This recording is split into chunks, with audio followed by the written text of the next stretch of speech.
श्रीमद् भागवत और वेदांत सार की चतुर्थ खंड की अष्टम विचार रास लीला का आश्रय का निरंतर उद्बोधन सुन रहे हैं आप। तो नंदोत्सव जो है प्रेम का उत्सव है। प्रेम का पहला सिद्धांत भी यही है कि दूसरों को दुखी नहीं करना है और स्वतः सुख लेने की चाहना नहीं रखना है। तो प्रेम की यह पांचवा पुरुषार्थ भावना पर तो आधारित है। इसमें भौतिक रूप से कुछ भी अर्जन नहीं करना है, सभी कुछ आध्यात्मिक उपार्जन है। क्या बात है, कुछ भी भौतिक पैसा कौड़ी धन दौलत मकान आदि कुछ नहीं, भौतिक नहीं आध्यात्मिक उपार्जन करना है। आध्यात्मिक उसका वह भाव का उपार्जन करिए, सत्कर्म का उपार्जन करिए, सद्वाणी का उपार्जन करिए, सो आध्यात्मिक उपार्जन है। राग छोड़ दीजिए, हैं, द्वेष छोड़ दीजिए। उपार्जन जब करेंगे आप तो ये ऐष्णाओं को त्याग कर दीजिए। भावना भर तो करना है कि लाल यशोदा मैया की गोद में खेल रहे हैं, ग्वाल बाल अपनी गायों के साथ नृत्य गान कर रहे हैं, गोपियां दधी बिलोकर माखन के लोंदे बना रही हैं और कान्हा के जन्म की खुशी में एक दूसरे पर लेप कर रही हैं।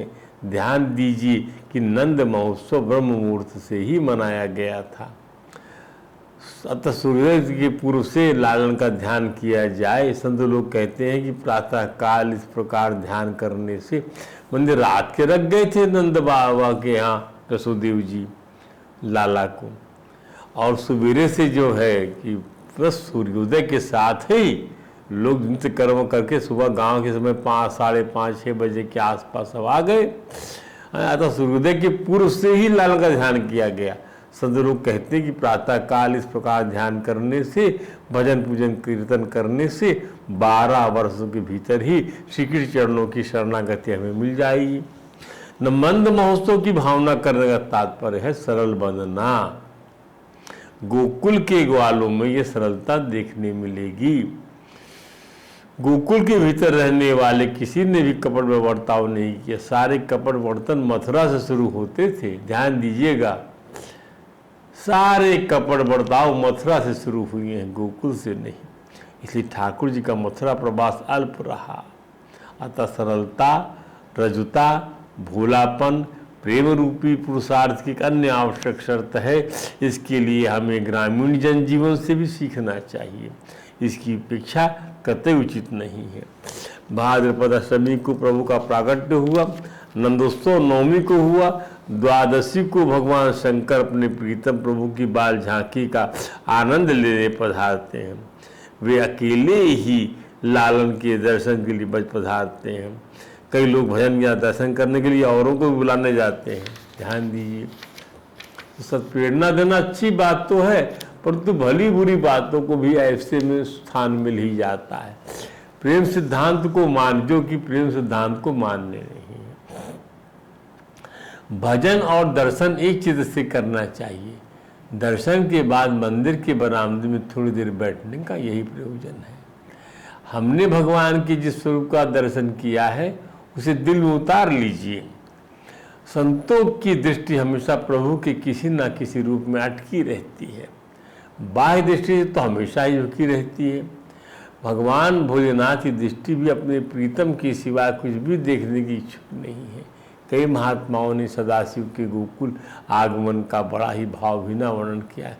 इसकी वानगी देखिए। यशोदा मैया नित्य सुपात्रों को भिक्षा दिया करती थी। दरवाजे में जो आवाज़ लगाता था उसको भिक्षा दी जाती थी। ये रिवाज था प्राचीन भारत में। आज भी हमारे यहाँ कोई आता है तो दिया ही जाता है उसको। साधु के योग वेश में शंकर जी पधारे। मैया से कहा कि मैया वो भिक्षा नहीं लेंगे। उन्हें भिक्षा का चाव नहीं है, उन्हें किसी वस्तु का चाव नहीं है, बस वे तो आपके लल्ला के दर्शन करना चाहते हैं।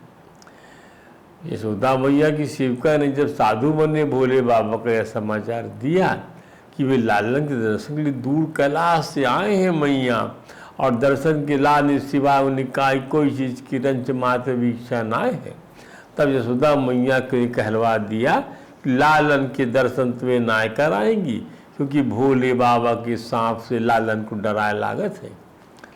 परंतु भोले बाबा मैया का समाधान करते हैं। इनका लालन तो न किसी से डर सकता है और न ही उस पर कोई कुदृष्टि डाल सकता है मैया, क्योंकि वह तो कालों का काल है।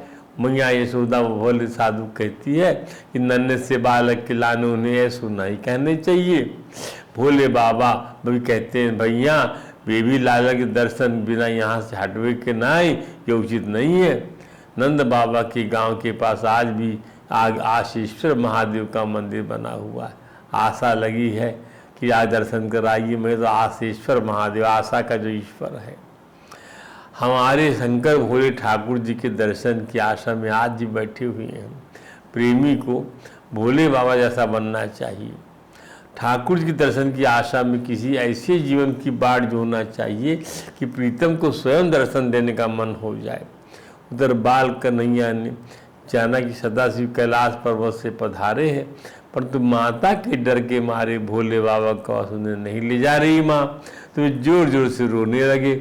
यशोदा भैया ने सोचा कि ऐसा साधु तो कभी देखा नहीं, न सुना जो होंठों में कुछ पड़ रहा है, और इधर नन्ना काना रो रहा है। उनके मन में प्रभु की प्रेरणा हुई और नन्हे काना को सजा संवार कर बाहर ले आई।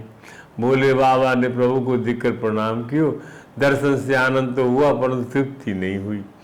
आनंद अद्वैत में है, द्वैत में प्रेम है। क्या बात है! आनंद किसमें है? अद्वैत में है, कोई नहीं है बीच में हमारे। और प्रेम में कीड़ा है, दो में प्रेम है। शिव जी सोचने लगे यदि बाल कन्हैया उनकी गोद में आ जाए तो वो एक हो जाए तो आनंद आ जाए। अब मैया के हाथ में लल्ला है और भोले बाबा दर्शन आए कर रहे हैं तो द्वैत बना। प्रेम तो है लेकिन आनंद नहीं मिल रहा। आनंद कब मिलोगे? जब भगवान की गोदी में अपने को, उनकी गोदी में भगवान को दे देगी मैया। आनंद नहीं मिल रहा, पर प्रेम तो है ही। तो वे यशोदा मैया से कहने लगे कि बालक का भविष्य जानना है तो इसे उनकी गोदी में देना पड़ेगा मैया, ताकि बालक के हाथ की रेखा अच्छे से देखी जा सके। मैया ने तत्काल बाल कृष्ण को शिव जी की गोद में रख दिया और शिव जी को समाधि लग गई। बड़ा अद्भुत प्रसंग है। संत लोग कहते हैं कि बातें अद्वैत में नहीं हो पाती। आप बात नहीं कर सकते, क्योंकि दो से एक हो गए। द्वैत में ही होती हैं जब दो से एक से दो हो गए। जब हरि और हर एक हो गए तो वहां कौन बोलेगा? प्रेम द्वैत है और परम प्रेम अद्वैत है। ध्यान दीजिए, प्रेम द्वैत है और परम प्रेम अद्वैत है। ये ठाकुर के साथ तादात्म्य हो जाएगा तो वह अद्वैत हो जाएगा। सारा वांग्मय जो है भारतवर्ष का, आदि शंकराचार्य पूज्यपाद भगवान आदि शंकराचार्य ने अद्वैत दर्शन को बढ़ावा दिया और आज भी हम वही लिख रहे हैं, अद्वैत दर्शन। वेदांत दर्शन यानी ब्रह्म सूत्र का सरलतम बोध लिख रहे हैं। तो सारे वेदांत को, सारे उपनिषदों को खंगालना पड़ता है, तब जाकर किसी एक सूत्र की व्याख्या कर पाते हैं। बहुत कृपा से, भगवान व्यास की महती कृपा से, भगवान कृष्ण की महानतम कृपा से। तो शिव जी ने जब आंखें खोली तो परम प्रेम अद्वैत है। प्रिया जी और प्रीतम में कोई भेद नहीं रहता, परम प्रेम है। जो राधा है वही कृष्ण है, जो कृष्ण है वही राधा है। शिव जी ने आंखें खोली और मैया से कहा कि उनको बालक सम्राट आए बनोगे मैया, तो बालक को लेकर तान और नृत्य करने लगे। प्रीतम से प्रेमी मिलता है तो नृत्य करता है। बाल कृष्ण को हृदय में बरसाकर भोले भंडारी कैलाश को पधार गए। अस्तु प्रभु के स्वरूप में आसक्ति होनी चाहिए। उनके दर्शन को चित्त में उतारने को ही स्वरूप आसक्ति बोलते हैं। भगवान का आकार मन में जम जाता है तो दर्शन में बड़ा आनंद आता है। जब तक भगवान के स्वरूप से आसक्ति नहीं होती, प्रेम नहीं हो पाता कि मेरे ठाकुर, इनकी इतनी लीलाएं हैं, इतना आनंद है उनके दर्शन। बाकी बिहारी की छवि की याद कर लीजिए आप, भगवान द्वारकाधीश की छवि की याद कर लीजिए कि एक हाथ में शंख है, एक हाथ में चक्र है, एक हाथ में कमल का फूल, एक हाथ में अभय मुद्रा है। कुछ भी याद कर लीजिए। बाकी बिहारी की छवि, उनकी आंखें याद कर लीजिए, उनका क्रीट याद कर लीजिए, कुछ भी याद कर लीजिए। राधा दामोदर के मंदिर में जाइए तो उनके चेहरे पर लगा हुआ चंदन याद कर लीजिए। भगवान का आकार मन में जम जाए तो दर्शन में बड़ा आनंद आता है। जब तक भगवान के स्वरूप से आसक्ति नहीं हो पाती, प्रेम नहीं हो पाता, राग नहीं हो पाता, तब तक संसार की आसक्ति से छुटकारा नहीं मिलता। कान्हा के दर्शन के बिना गोपियों को चैन नहीं आता था, चैन आ भी नहीं सकता। इंद्रियों को श्री कृष्ण प्रेम का चस्का लग जाएगा तो प्रेम पान के बिना आनंद मिले संभव नहीं है। चस्का लग जाए श्री कृष्ण के प्रेम का तो प्रेम पान के बिना आनंद मिले संभव नहीं है। तो फिर प्रेम पान के बिना आनंद मिलेगा, प्रेम पान के बिना आनंद नहीं। चस्का लग गया, भगवान का प्रेम ही चाहिए। आज भी कन्हैया की दीवानों गिनती नहीं, दीवानगी की पैमाइश नहीं है। गौरांग महाप्रभु का मायापुर हो, जगन्नाथ जी की पुरी हो, साक्षी गोपाल का मंदिर हो, बांके बिहारी, राज बिहारी, रणछोड़ बिहारी, वृंदावन बिहारी, दामोदर बिहारी, रीति रमण बिहारी, चाहे विश्राम घाट की यमुना हो, गिरिराज जी की परिक्रमा हो, श्री बलदाऊ जी का मंदिर हो, गुरुवायूर का श्री कृष्ण मंदिर हो, डाकोर जी के श्री द्वारकानाथ जी हो, और चाहे श्री द्वारकाधीश का धाम हो, या अवंती विहार रायपुर का श्री द्वारकाधीश का मंदिर हो, बागेश्वर महादेव का मंदिर परिसर हो, श्री नाथ द्वारा के गिरिराज धारण हो, चंपारण में श्री महाप्रभु की बैठक हो, अथवा कांचीपुर के वामन नाथ हो, कन्हैया को चाहने वाले, मानने वाले, पूजने वाले, सुनने वाले, गाने वाले, नाचने वाले, बाँचने वाले, जपने वालों और हृदय से ध्यान करने वालों का प्रेम अनुपम है। प्रेम का आधार है विश्वास, विश्वास का आधार है ज्ञान। विश्वास से प्रीति का उद्भव, प्रीति उद्भूत होती है। स्रोत क्या है? प्रीति का विश्वास। विश्वास गंगोत्री से प्रीति की गंगा बहेगी। प्रीति के बिना भक्ति में मजबूती नहीं रह सकती, इसलिए तो प्रीति या प्रेम पांचवा पुरुषार्थ है। धर्म अर्थ काम मोक्ष और प्रेम पांचवा पुरुषार्थ। भक्ति की प्राप्ति के लिए ही इसे पुरुषार्थ निरूपित किया जाता है। भक्ति प्राप्त करना, हाँ, तो प्रेम करना पड़ेगा। प्रीति न यावद मयि वासुदेवे न मुचते देह योगी न तावत। वात्सल्य रस पे आते हैं। आइए प्रेम रूपी इस पंचम पुरुषार्थ के कम से कम 5 भावों की बात करते हैं। सर्वप्रथम हम वात्सल्य भाव पर विचार करते हैं। गौ माता को वत्सला कहते हैं, हाँ कहते हैं। बछड़े को देखते ही उसके थनों में दूध उतर आता है। श्रीमद् भागवत में वात्सल्य भाव के प्रसंग जुड़े हैं। पूतना उद्धार से, सकट भंजन और तिड़ावत उद्धार से, नामकरण संस्कार के प्रसंग से, श्री कृष्ण को उखल में बांधे जाने के प्रसंग से, आप कितने बड़े हों, कितना आपका ऐश्वर्य हो, कितने आप वैभवशाली हो, बच्चा इससे कतई प्रभावित नहीं होता। बच्चों को ज़रा फर्क नहीं पड़ता कि आप प्राइम मिनिस्टर हो या कलेक्टर हो या महाराजा हो राजा हो, उस पर इस बात का कोई रुआब नहीं पड़ता।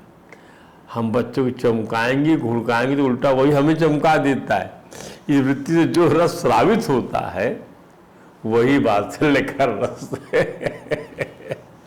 प्रेम की पुरुषार्थ में यह वात्सल्य का रस अंतर्निहित है। प्रेमी की समस्याएं भी हैं। प्रीतम से मिलने की अनुभूति, प्रीतम के मिलन सुख से पहले बाहरी विपदाओं से भी निपटना भी प्रेम पुरुषार्थ के ही तो अंदर आता है, माना जाएगा। पुरुषार्थ आधा हो सकता है, पुरुषार्थ आधा हो सकता है, पुरुषार्थ प्रभावित हो सकता है, पुरुषार्थ चकित हो सकता है, पुरुषार्थ ठगा सा रह सकता है। प्रेमी जनों को चाहिए कि वे इन समस्याओं से उभरने के लिए जतन करें।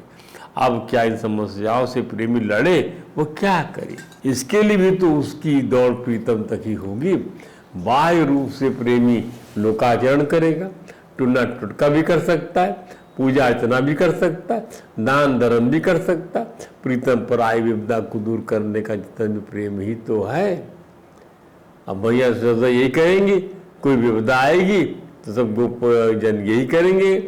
भगवान के लिए पुरुषार्थ यही है, प्रेमी समर्थ हो, असमर्थ हो, अबल हो, सबल हो, अबला हो, सबला हो, मूर्ख हो, चतुर हो, प्रीतम के लिए उसका प्रेम इस प्रकार का पुरुषार्थ करता ही है। अब आइए पूतना उद्धार की कथा कहते हैं। पूतना गोकुल पधारी, उसकी सौंदर्य प्रभा से स्वयं श्री बलराम जी की माता जी रोहिणी और हमारे श्याम की माता श्री यशोदा दोनों ही हतप्रभ रह गई। उससे अपने घर के भीतर आया देखकर भी कुछ न कह पाई। भागवत लिखती है क्या,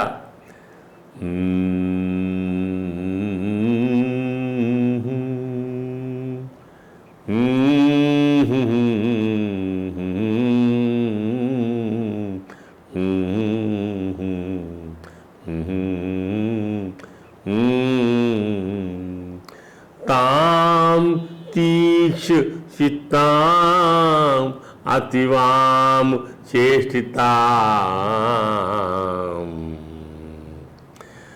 वृक्षांतरा कोश परिषद असीवत। क्या बात है। ताम तीक्ष चित्ताम, तीखी नजरें, अतिवाम चेष्टाम, ऐसी ही चेष्टा करने वाली हैं, बाहर से कोमल मधुर व्यवहार करने वाली, जिससे लग रहा हो कि कोई तलवार रखी हुई है मखमली मयान में। वरस्त्रियम तत्प्रभया दर्शिते, कोई उसकी मधुर और सुंदर भंगिमाओं कारण कोई भी समझ नहीं पाएगी भली स्त्री नहीं है। वरस्त्रियम तत्प्रभया दर्शिते ऋषमाणे जननी अतिष्ठताम। सब उसे भद्र महिला ही समझ रहे थे कि उसे घर के भीतर आ जाने पर भी उसकी सुंदरता से अभिभूत होकर स्वयं माता से रोहिणी और माता से यशोदा ने भी कोई रोक टोक नहीं किया और चुपचाप खड़ी देखती रही। तस्मिन् स्तनम दुर्जर वीर्यम उल्बणम, उसके स्तनों में दुर्जर वीर्य विष लगा हुआ था। घोरांक मादाय शिशु ददौथ, वह बाल कृष्ण को अपनी गोदी में लेकर अपने स्तनों को उनके मुंह में डाल दिया। गाढ़म कराभ्याम भगवान प्रपीड्य तत्प्राण समम रोष समन्वितो अभीवत। अब भगवान ने जो है ऐसा किया, डाल ऐसे भगवान ने जो है अपने करों को कसना शुरू कर दिया, उसके वक्ष को कसना शुरू कर दिया कि क्या लगता है सब दूध पी रहे हैं, नहीं बल्कि भगवान उसके प्राण ही पीने लगे। क्या बात। तो अपने हाथों से कड़ाई से निचोड़ा उसके स्तन को और विष तथा उसके प्राण दोनों चूस डाले। इस प्रसंग से हम यहाँ पर प्रेमी जनों के लिए कहना चाहते हैं कि अपने प्रीतम को जब हम प्रेम करते हैं तब हम सावधान क्यों नहीं रहना चाहते। घर के भीतर तक लोग घुस जाते हैं, स्वांग बनाकर आते हैं और हमें मोह लेते हैं। हमारा औचितन यह क्यों नहीं समझ पाते कि ऐसे लोगों हमारे प्रीतम को तो स्वांग बनाकर आते हैं, हम समझ नहीं पाते ऐसे लोग हमारे प्रीतम को नुकसान पहुंचा सकते हैं। तो ये एक प्रसंग मुझे तो ये बात है। तो भगवान क्या सोचते हैं, ये सोचना हमारा काम नहीं। पूतना अपना स्तन पान कराने आई, ठाकुर जी ने अपनी आंखें बंद कर ली। इसमें परीक्षाएं लिखी जाती, अच्छा है, परंतु हमें प्रेम करना है तो हमें अपने पौरुष पर गर्व करना छोड़ना होगा, मोहित होना छोड़ना होगा, क्योंकि ऐसा पुरुषार्थ अनर्थकारी होता है, प्रीतम को कष्ट पहुंचाता है। ठाकुर जी द्वारा पूतना के स्तन को जिस प्रकार चूसा गया उससे उसके प्राण हलक में आ गए। आई थी कन्हैया को स्तन में विष लगाकर दूध पिलाने और अब वह प्रभु उसके प्राण पीने लगे तो उसकी आंखें फट गई, विशाल का शरीर पसीने से तरबतर हो गया, पैर पटक कर चीखने चिल्लाने लगी और निशाचरी पूजना इस तरह स्तन पर दबाव पड़ने से व्यसित होकर प्राण छोड़ देती है। इस प्रकार से पूतना का भगवान ने उद्धार किया और किस प्रकार से जो है भगवान को जो है